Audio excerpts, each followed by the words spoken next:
The flower shop bell chimed softly as a thin, dust-covered girl pushed the door open.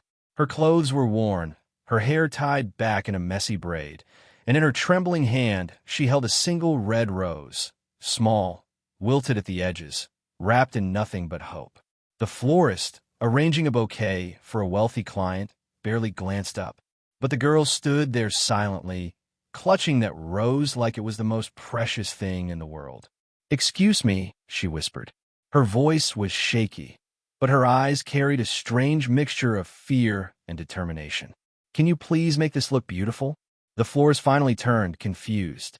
He noticed the rose, the cheapest type, practically falling apart.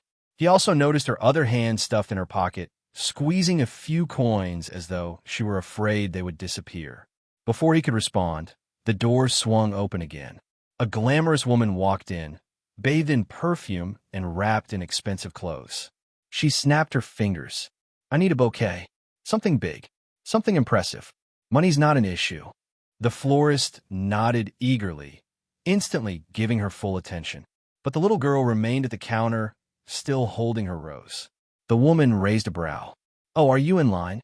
Her tone wasn't rude, just surprised that anyone would stand between her and her transaction. The girl nodded shyly, stepping back. She lowered her face, embarrassed, as if she already knew her presence didn't belong in a place like this. That moment, the discomfort, the shrinking, the desperation made the florist pause. Something about the girl tugged at him. "It's okay," he said. "Let me help her first." The wealthy woman looked offended, but she didn't argue. She sat down, scrolling through her phone. The florist crouched down to the girl's eye level. "This rose, who is it for?" he asked gently. The girl swallowed hard. "My mother," she said. "Today is her birthday. She's sick. I wanted to get her something pretty, but this is all I could afford." He examined the rose again. Damaged, weak, barely alive. But the way she looked at it, you would think she held a bouquet worth $1,000. And just as the audience begins to feel deeply pulled into this emotional moment, right here, this is where I want to quickly ask everyone watching, if you're enjoying the story so far, please take a moment to like the video, comment your thoughts, share it with someone who loves inspiring stories, and subscribe to Kindness Valley for more heartfelt content. Your support helps stories like this reach more people. Now, back to the moment that changed everything. The florist stood up slowly, inspired by her sincerity.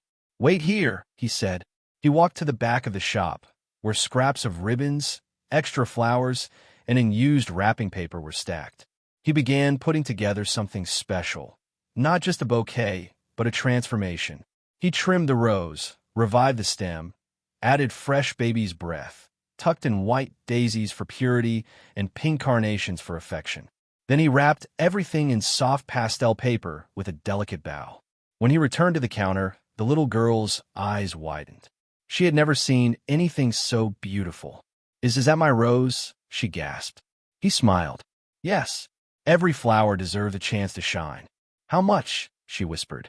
He gently pushed the bouquet toward her. "No charge." Her eyes flooded instantly. "I can't take it for free," she said, pulling her coins from her pocket. "Please, sir. I worked hard for this." "You already paid," he said softly. "With love." Watching this, the wealthy woman scoffed. "Really? Giving away free things now?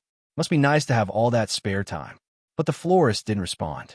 His eyes remained on the girl, whose appreciation filled the room stronger than any perfume.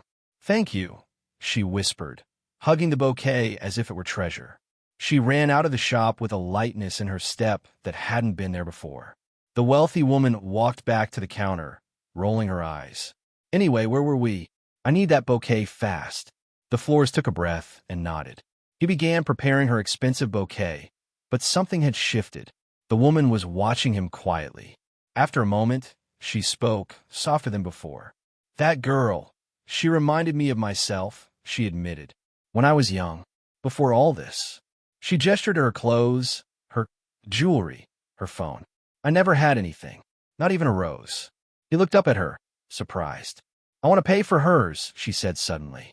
Not because she asked, because I never got the chance to do what she did, give something beautiful to someone she loves.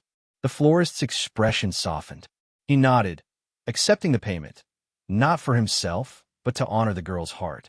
But the story didn't end there. Later that evening, as the shop was about to close, the little girl returned. Her cheeks glowed, and she carried a folded piece of paper. "My mom loved the flowers," she said, breathless. She cried. She said no one's ever given her something so pretty. She held out the paper. "This is for you." The florist unfolded it carefully. It was a drawing, crayon lines, uneven coloring, but full of emotion. It showed the flower shop, the bouquet, and him standing behind the counter with a gentle smile. On the bottom, in shaky handwriting, it said, "Thank you for making my mom feel special." The florist felt his throat tighten. He knelt down. "This is the best payment I've ever received." The wealthy woman, who had returned to pick up her bouquet, stood near the door, silently witnessing the exchange. Something melted in her eyes, a realization, maybe even regret. Before leaving, she handed the girl a small card.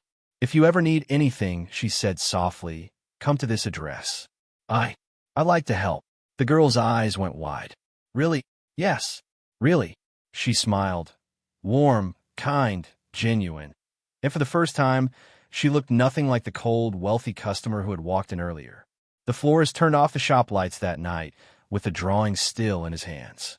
The day had started like any other, but one little girl with one humble rose had changed not just her mother's day, but two adults' hearts as well. And that's the power of small kindness. How one act, one moment, one rose can transform lives. Thank you for watching this story. If it touched you, please like the video, share it with someone who needs a little hope today, and don't forget to subscribe to Kindness Valley for more inspiring stories. Your support means everything.